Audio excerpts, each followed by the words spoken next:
Because of the spell, Sonic leaves the hiding spot eventually and stands in front of the monster and doesn't take the hint when Tails pulls him. Eventually, Tails sees the knight from earlier and asks for help. He has some lame dialogue where he explains Sonic was made helpless by foul sorcery and calls him his liege lord. The writer calls it tacky, and eventually the knight says a big scene at last because of it and pulls out his sword.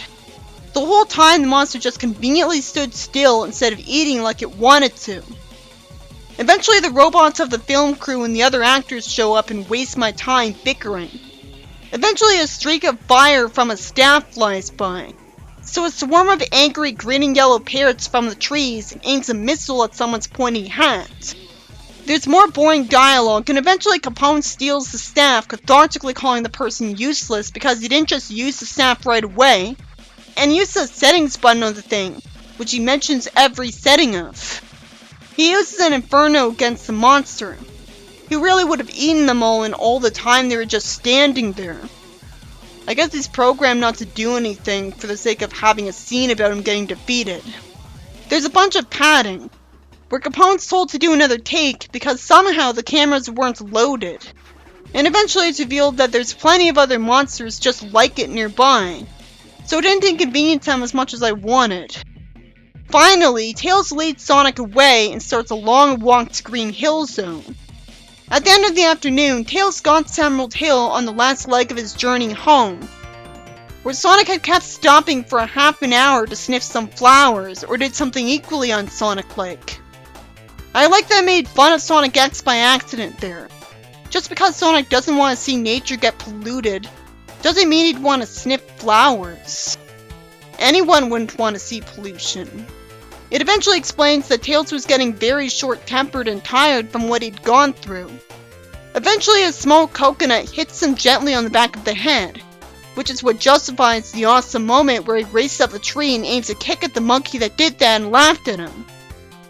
Only rings would protect him from that, because really that would have killed him. First it said it was a monkey, now it's an ape. I don't know how you get those confused.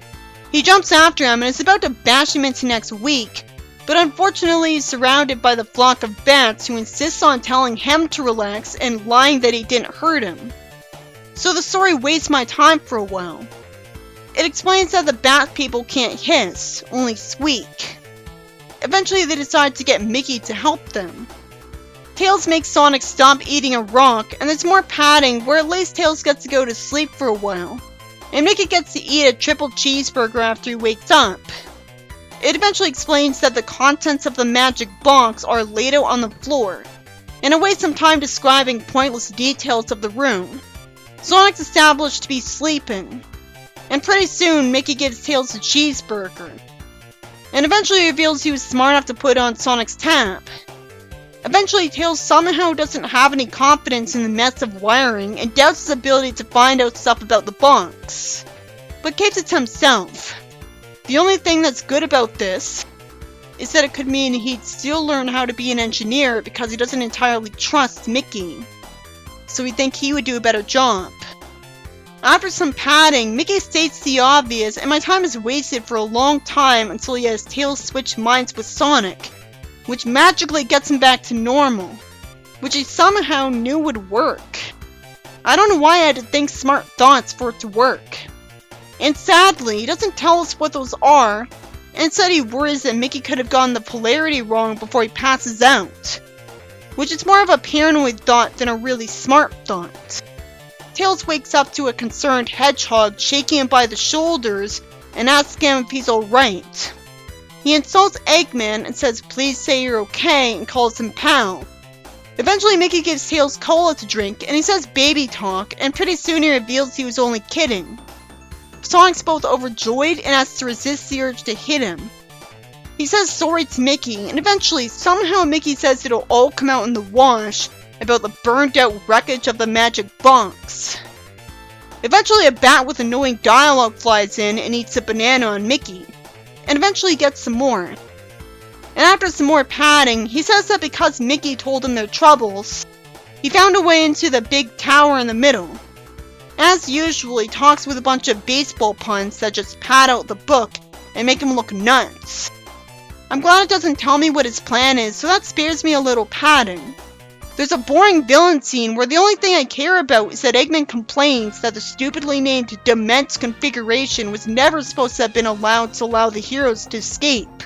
So after worthless padding, some bats carry Sonic to the castle to give Tails a break for a change. So that's new. Eventually they're shown some ventilation shafts. And eventually Tails catches a banana skin thrown by the bat and puts it in his pocket.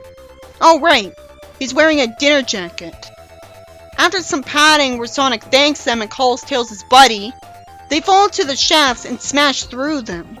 Eventually they see electricity beams blocking the way. Why did Eggman bother making signs warning about the electricity? The writer knows they weren't needed, so why did he write them? And they sure are magical to have 10 trillion megavolts. The story repeats itself when they look in other ducts. Eventually Tails says they have to get to the middle floor and find a way up. Eventually Sonic says good call and wastes time a little more before lampshading that they're wasting time chatting. Then don't make them do that. Not when most of the dialogue is worthless. After padding, somehow Tails wastes time asking which badnik they should attack first in the room near them. Sonic spins to send a grill flying and starts fighting badniks in a dark lab. Tails says it would have been quieter if they had just dismantled the grill, which is dumb because they should know they'd easily smash any robots that get attracted by the noise. Sonic turns on the light and eventually lets Tails open the door despite wanting to smash it down, which is nice of him. But I think he'd act without thinking instead, although insisting that he would literally never think ever implies that you think he's a complete idiot. You're not always going to have an idea of what to do without thinking first. I'm conflicted about whether this is in character from him being nice to Tails or not, because it's contradicting his recent behavior. His impatience would be higher priority back then for sure, because while he could see his impatience in the games, he never acted like he cared about Tails in them, so he can't point to the games for everything. Eventually, they hear a low buzzing drone in the distance get louder, and Sonic tells him not to ask if he can hear something and calls him Little Bunny. He's underestimating his intelligence if he thinks he'd assume he's deaf. There's padding as they explore the castle without finding anything. Sonic says they're gonna have to do some badnik smashing and smirks, and sarcastically says what a shame. And Tails has good chemistry with him by sarcastically saying, "Oh dear, how sad. Never mind." So that's charming. Eventually he gets threatened by the chainsaw user again because Jason never dies.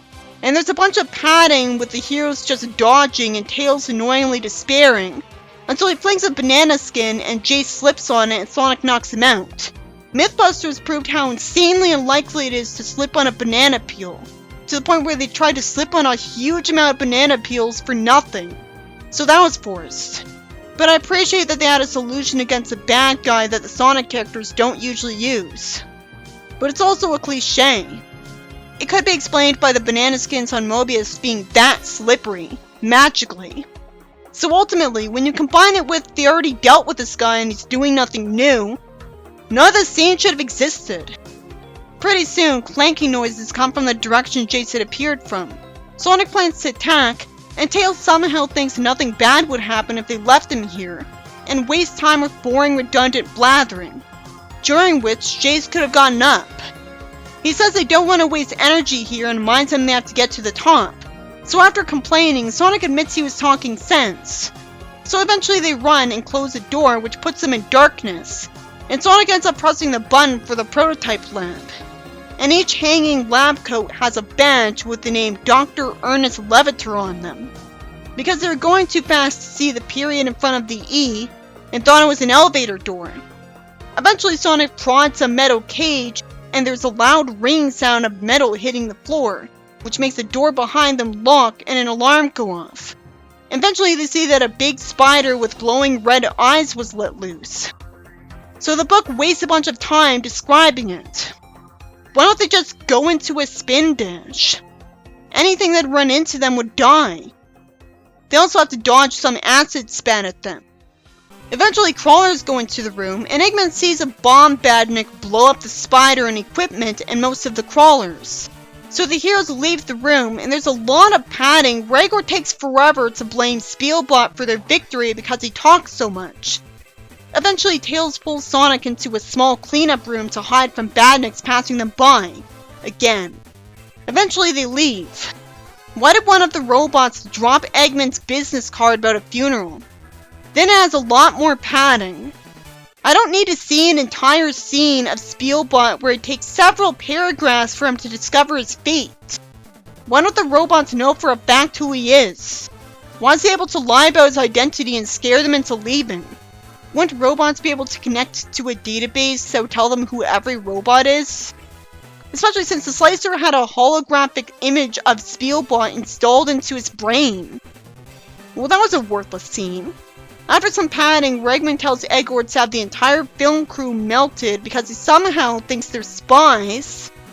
Igor doesn't shut down the central computer access in his haste to catch up with Eggman, even though he's supposed to be obedient. It wastes my time for a while until the heroes find a door with the red electronic arrow pointing upwards flashing. Tails tells Sonic to hide from Spielbot, so they hide in the elevator and use it.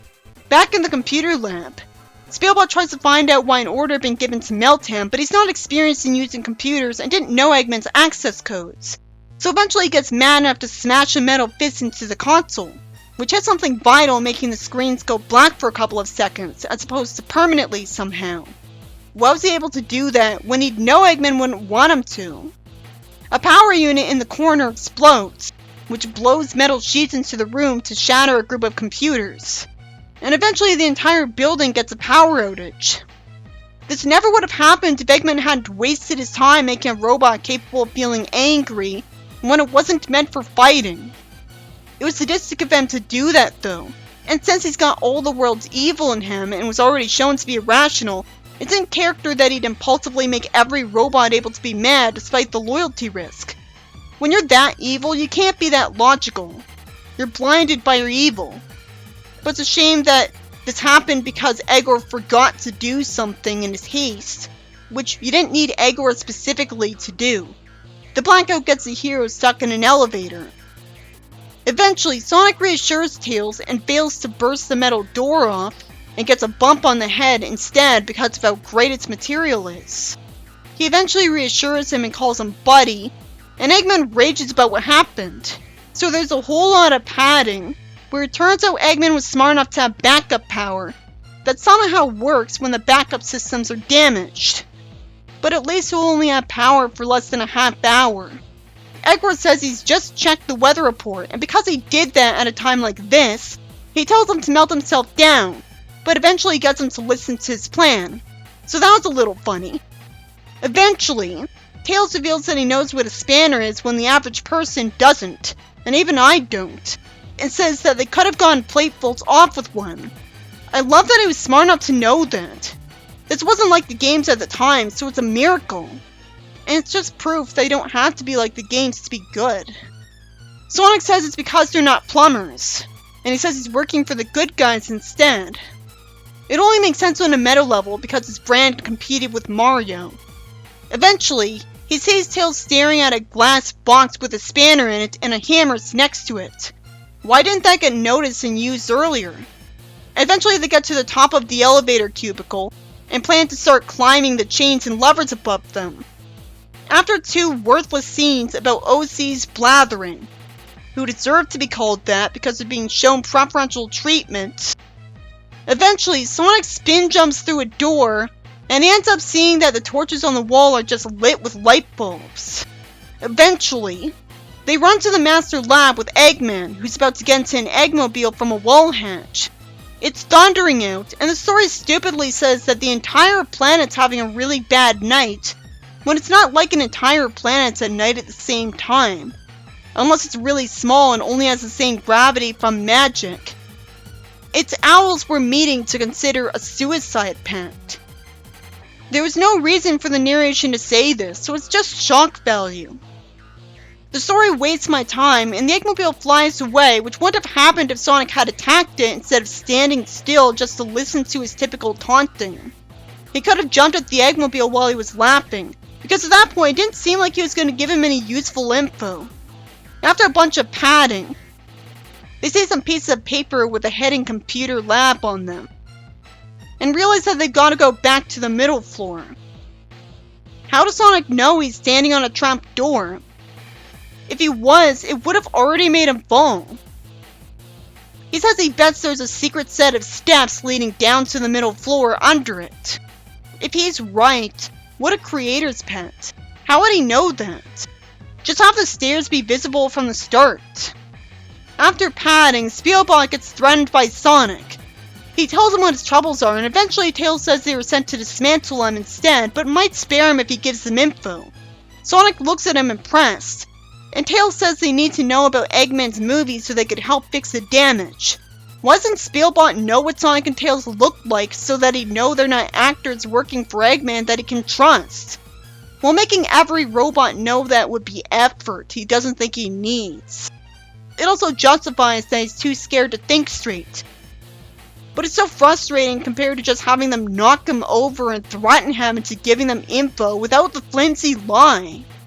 He would say anything to protect himself anyways. How is he programmed to be able to betray Eggman even to protect himself?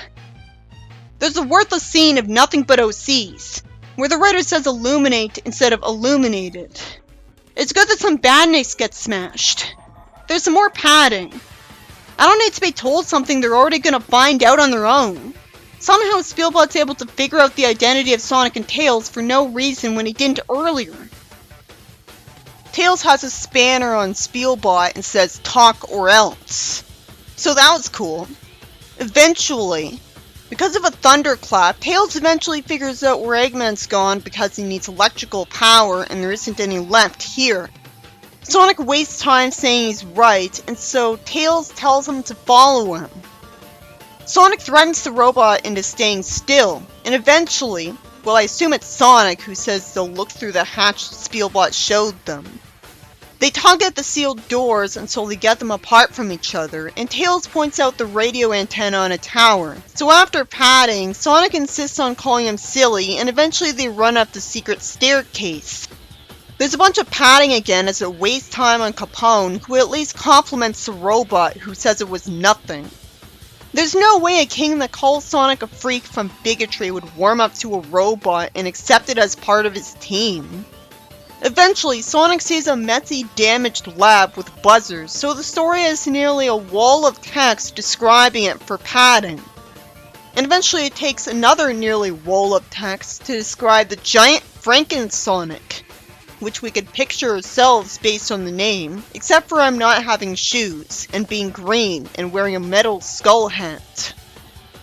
After padding where the predictable happens, the radio antenna is hit by lightning, and somehow isn't destroyed, despite its metal struts flying off from it. Eventually the Frankensonic sits up, and there's more padding. Why doesn't it just fight as soon as Eggman talks? The heroes could only watch helplessly, apparently. Their path to Eggman being blocked by the last of the grounders as he hopped into the Eggmobile and flew away. Why didn't they spin dash through the grounders instantly or jump over them and destroy the Eggmobile? It's the last book. He should have just had them make a citizen's arrest. The Frankensonic leaves and the generators explode. So after padding, they see the castle get crushed by the rig and blown up. And it goes back to wasting time. It doesn't need to say that Frankensonic smashed through the walls of the tower base to escape. I think that was obvious, and I thought it already did that because it just said the castle was destroyed. So that must have happened after this. Of course, there's homing devices in Frankensonic's brain, so that's how he knows how to go to Green Hill. After some padding, Frankensonic gets distracted by all of the OCs. He tries to squish them, but then he's distracted by another group of people swarming it holding torches led by Sally. Because she was so smart that she just assumed from Eggman's monster theming that he was going to make a giant Frankensonic. Well, I guess if he actually tried to predict how the plot was going to go, anyone would have figured that out. The writer says they had been keeping the torches burning even in the pouring rain. It'd be better to explain how. Just say it's a kind of fire that doesn't get put out by rain because of what's burning. Like Greek fire. It seems like a dangerous idea of Sally's that only worked out because the Frankensonic had components, actors distracting him, which she couldn't have known about. Frankensonic's being given the idiot ball, being unable to handle the sheer amount of people he's seeing at once. Why didn't Eggman give him a better robotic brain? It's trying to be inspiring by having all of the new characters be helpful, and I appreciate the effort, but not the fact that it's having a huge amount of pointless words with nothing happening. Eventually, the director robot pulls the head off the robot who was narrating in front of the camera, and this is good because it makes his film crew cheer. After padding, Capone uses the staff to burn slicers. And it's realistic that he almost falls over backwards from the recoil of the huge cloud of fire. I'm glad there was a staff of fire. It makes it absolutely clear that this kind of thing wouldn't feel out of place in this kind of franchise. Eventually Mickey, who told Tails to get him up to Frankensonic's head, grabs one end of the long stitched line and unzips it to reveal cogs and circuit boards. So eventually he tells Sonic to use his spanner to unwind a nut, and Sonic undoes every bolt, which he already did in an Archie Sonic issue. The one where Snively tried to get a jungle destroyed. It probably happened way after this though. I'm glad Sonic got to do it, because I like him more. So eventually, everyone cheers from the Frankensonic falling without the book having the guts to have him attack anybody even once. Not Capone or any of the annoying D&D cosplayers. It would have been annoying if they just talked like normal people instead of medieval stereotypes. After some padding, where it sadly reveals that Capone did get caught on film, the Radical's babe gets told once again to fawn over him, but gets stopped by an actress droid in scanty, vaguely medieval clothing, and asks her forcefully if she could have a word with her about gender stereotyping and equal rights. And the gleam that lit up her eyes said they were the best words she's heard in years. It came out of nowhere, but it's good that it made her happy. Sally Acorn in Sadie M was already feminist, so this really shouldn't come out of nowhere. What does it even mean by vaguely medieval clothing? That's all it says. And how does a droid have the ability to talk like this? Why did Spielbot survive long enough to tell Sonic he's going to be an independent movie maker? He's going to make a movie about an alien who befriends a hedgehog that reveals the wickedness of their ways, and it references E.T. That's nice, but how is he able to think like this? He's annoying, and even Sonic knows it, so why did he survive? Tails says Porker's recovering as he gets to eat a burger. He guesses that when they destroyed the castle, they destroyed whatever was turning him into a monster. When I assumed that what was turning him into a monster was something that got injected into him by a bat brain biting him. But apparently, destroying the castle destroyed the thing that was constantly sending the nanobots in him a signal. And them not having the signal magically caused them to undo the damage they did. That's nice. I guess the nanobots are programmed like that just in case they get inside Eggman because of Sonic. It's not satisfying to not see him get better. And why is he taking credit for the castle's destruction when it was the Lightning and Frankensonic? I hate that Sonic sarcastically says that would explain it for no reason while magically knowing there were only pages left to clear this up. If the writer didn't have padding, he would have had time to clear it up. I don't know why the writer thinks it wasn't cleared up properly. That makes more sense than Eggman getting away. Because there was a magic box in this book. When Mickey says he's been researching Frankensonic's CPU, I hate that Sonic says half seriously that he's worried it'll be like Robotnik because he doesn't trust tinkering with electricity and brains. How can you say that half seriously? And he doesn't have a brain. He's a robot. Mickey says the stupid defense for himself that he couldn't end up like Eggman because he hates eggs and prefers banana shakes. Which is a little bit more interesting than him just liking bananas as he stereotypically did. But he's missing Sonic's point. I guess he's doing that on purpose as a joke.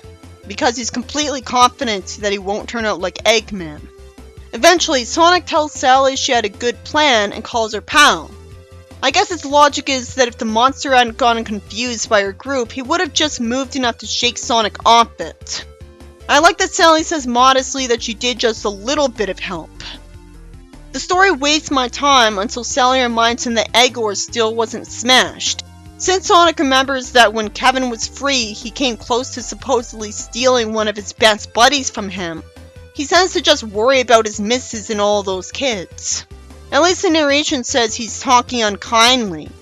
There's only padding until the story ends, where Sally says it doesn't matter that Eggman got away because Sonic will always stop him, which isn't a defense because it's the last book in the UK. I'm sure Sonic appreciated people cheering his name out of respect, as most people would. But it could have been anyone who used the spanner to beat Frankensonic. Sonic just did it fast. It's too bad the story ended without the animal and Egor getting freed.